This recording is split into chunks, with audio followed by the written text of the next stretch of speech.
Now, I couldn't help but notice there were a couple of players we didn't show during that montage of great players. Why is that? Time constraints. Seems reasonable. Blinds are now 40 and 80,000. Faraz Jaka picks up queens under the gun and raises to 175k. Faraz Jaka has picked up more ladies in a pink limousine. David Bernstein folds. Philippe du Toit with ace-9 in the cutoff. As per usual, he's about to get action with them.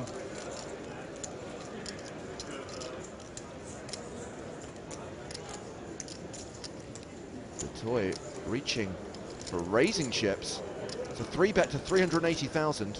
Goldman passes. Tony Gregg has 8 in the small blind. Tony shoves. It'll likely save Philippe some money. He's only got 20 bigs. All in. Well, he does move all in, and he's picked a bad time. Mark Drovers folded the big blind. Back on Faraz. How much is it? If Faraz calls this and loses, he'd be left with not much more than 20 bigs himself. But still, I'm pretty surprised I'm still talking, and he hasn't put the money in yet. Tony's girlfriend has been joined on the rail by Christian Harder. Maybe Faraz is stalling to try to get Philippe to call behind. Obviously, his only two options are a 5-bet all-in or a flat call to try to get a ton of action. Or whatever happens, I think we can be pretty sure that Philippe du Toit will muck the ace-9. Faraz elects to fold. Oh, Faraz just took the old never trust a guy with 2 first names thing way too far. Greg got very lucky there. You just must think Greg is only doing that with hands that have him beat most of the time.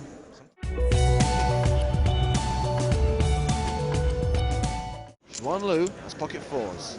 Baby pair, early position, final table. Honey Badger don't care, and neither does Juan Lu. She raises to 240,000.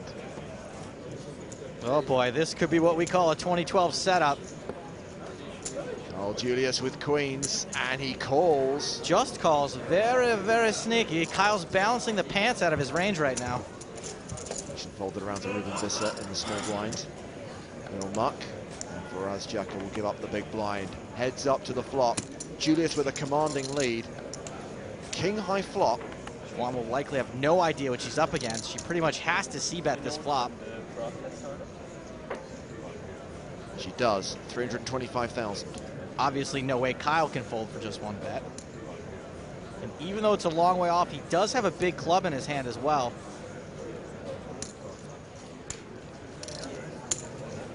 He makes the call, and with nearly 1.4 million in the pot, we go to the turn, which is the 3 of clubs. Now that club matters. Let's see if Schwan slows down. She checks.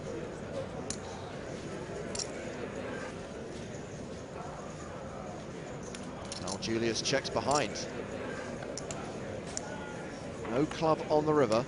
The river improves no one's hand. Schwan might sometimes have the winner, but she couldn't really get value from it. She checks. Kyle, on the other hand, could get value out of a few hands, including the one Schwan's holding.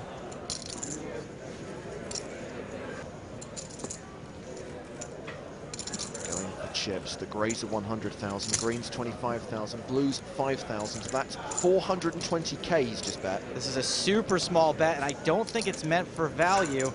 Kyle's got about the best hand he's ever going to have in this spot. He may be trying to induce a bluff, and it looks like it's going to work. Juan Lu has decided to turn that small pair into a bluff as she check raises to over 1.5 million. Unfortunately for her, I think Schwan's almost never going to have a value hand after taking this line. Should be an easy call. Call. He does call. Played it perfectly, brah.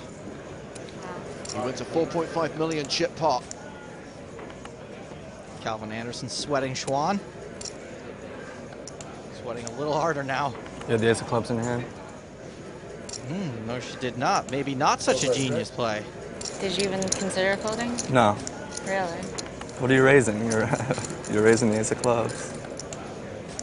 Any 2 pairs? I mean, I bet small, make it look like I had something like queens, so you could possibly raise me. I don't know. I just didn't see a check raise coming. Okay, now just shh. If you have a flush, I think you're gonna bet the river. I don't need to have a flush to raise for value. Well, I get it, but I'm just saying. I think you're betting the river with any of your value hands. Dude, I already said all that. Get it quietly.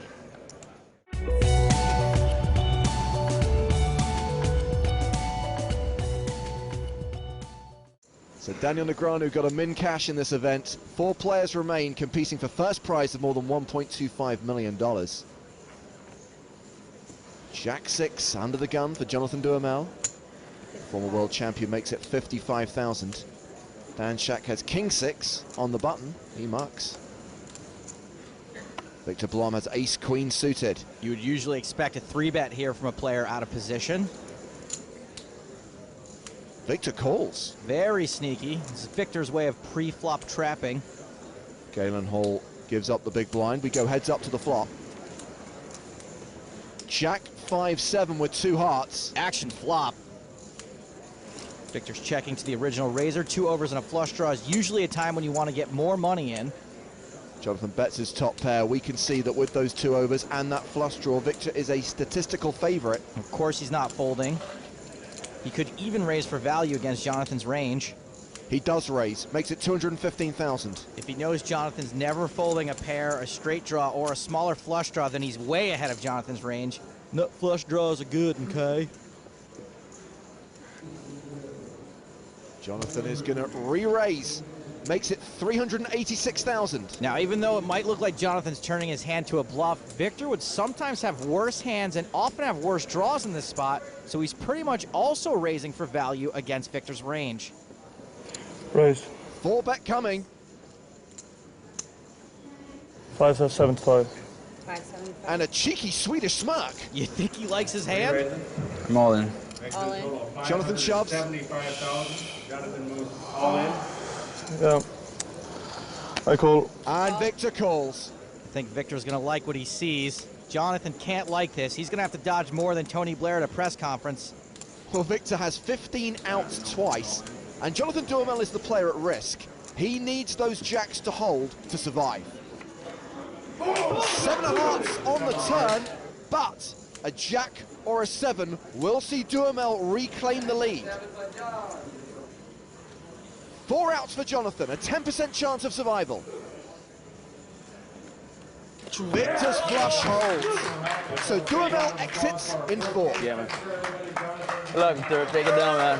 Take it down, man. Thank you. Yeah. Thanks, man. Good luck, And remember, man. Good luck. Duhamel entered this tournament twice, so his profit is slightly reduced. I don't think this tweet really expresses the gravity of that hand. It needs at least 2 or 3 more use.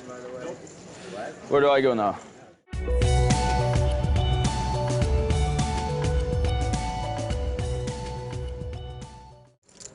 Duhamel folds under the gun.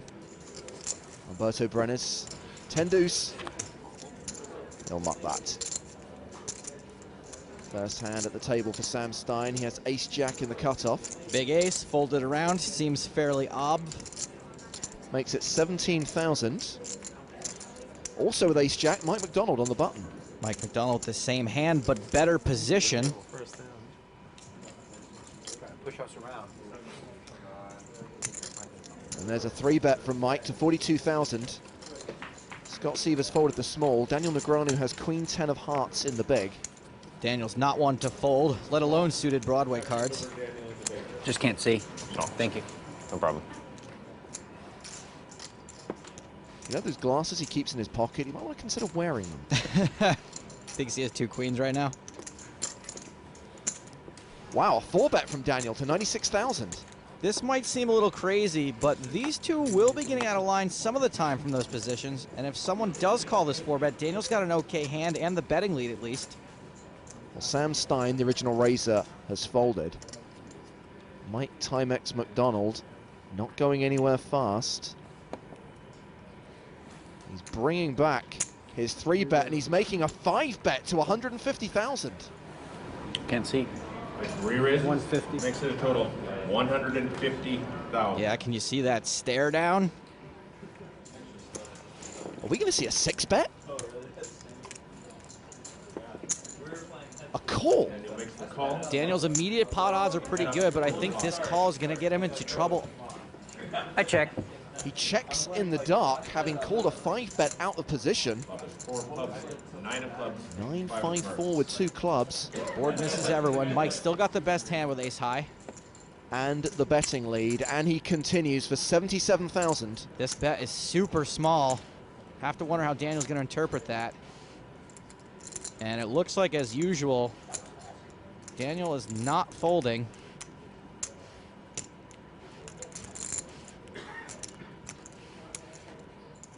Boy, this kid's got more intense stares than the Eiffel Tower. Daniel has counted out a raise to 207,000. McDonald's teensy tiny bet opened the door just a little, and now Daniel's trying to kick it in. And Mike McDonald folds the best hand. Can you show any? No, don't actually, don't. Don't show? I'm recommending. You recommend I don't show? No, I was gonna say I'm gonna show go one. with Scott's No, even I was recommendation. gonna say show 2 or 0. Don't show 1 here. Don't show 1 because that's Don't show. needleish. Yeah, that's what I was gonna say. 2 or 0. I'm gonna show. I'm gonna go with my lawyer and go 0. Yeah. If I re-raise before the flop, I guess you're not calling anyway. If you go on? Before the flop, yeah. I might have.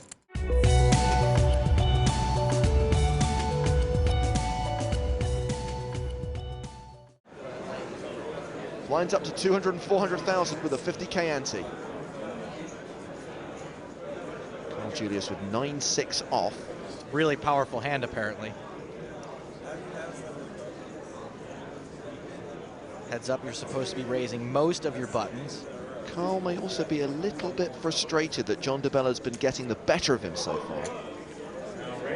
So he raises to 825,000. DeBella with 6-5 suited. DeBella dominated yet again. He calls and flops a flush draw. Flops huge again. Checks to the razor. Julius with no hand, no draw. He does have the best hand for now. A mighty 9 high. He bets 725,000. Kyle has to c-bet tons of hands. I like a raise in this spot to get him to fold his junk so you're not just calling and facing more barrels with 6 high if you miss. DeBella flats. Calling's not bad necessarily. 8 of diamonds on the turn. This is why I prefer a raise in that spot. If DeBella faces another massive barrel, he's only got 6 high. Both players check, and it's a club on the river. Gets there again. Now John's passivity in this hand may have convinced Kyle he can't have a flush draw, so I don't really see how DeBella can get any value out of this. DeBella going for chips. He leads the river, makes it $1 million. Kyle's only got 9 high, should be an easy fold. All in. He shoves! Oh boy. I call. DeBella calls and that's it! He shows the flush, and he will take the PCA title!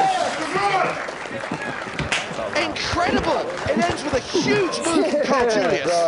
Thanks, bro. A mistimed bluff picked up by our new champion. Oh, wow. Congrats. I had the nuts on that other one. Thanks, bro. Thank John you. DeBella wins $2 million. Wow. What'd you have? You have ace? Just a bluff. Oh my God. It would have worked if that club didn't come out. Totally would have worked. That's what I was repping. I was trying to rep what you had, you know? Oh, so sick.